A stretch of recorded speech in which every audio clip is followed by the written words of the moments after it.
Chapter 6. Dinner was hard to swallow. How could Arthur concentrate on eating? Every time he looked up, he saw the envelope peeking at him from the wastebasket. Even the fact that they were having hamburgers and potato puffs hadn't cheered him up.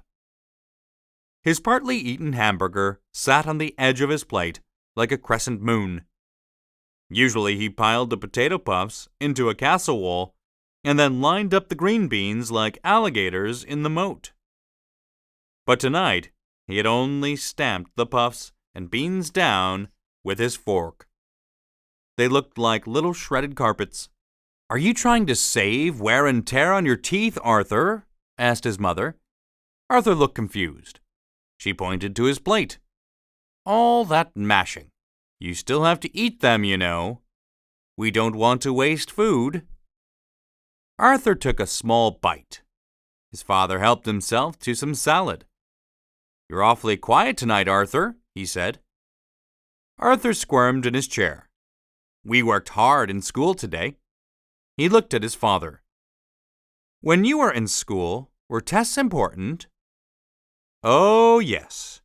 We didn't have all the different projects you kids have today. Sometimes a single test could be half our whole grade." "That much?" His father smiled. "Definitely. I wouldn't say you kids have it easy, but you do have more choices." "Most important," said Mrs. Reed, "we want you to do your best." "I always do my best," said D.W., who was swapping potato puffs with Kate. "It's all part of my plan." "What plan is that, sweetie?" asked her mother. "Her plan for world domination," said Arthur. "Arthur," said his father. "Sorry." Arthur changed the subject. "Do you think every part of school is important? I mean, don't some parts matter more than others?" Mr. Reed shook his head. "That's hard to say. At your age, I never planned on having a catering business, and even though my business is food, I still need to know math for planning and how to write for advertising." "What about, history?" said Arthur. "That wouldn't matter so much, would it?" "History's important too," said his father. "I might want to study old recipes or create a meal with some historical theme." "I see," said Arthur, wishing he didn't. "It makes sense to learn about everything," said his mother.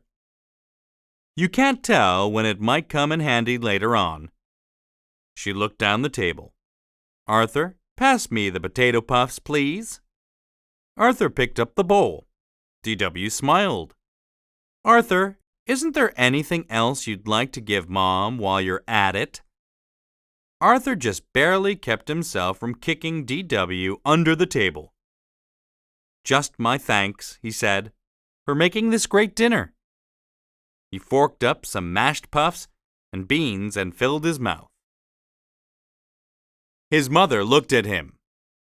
"Thank you, Arthur, I think." She might have said more, but the phone rang. She jumped up to get it. Saved by the bell, thought Arthur, at least for now.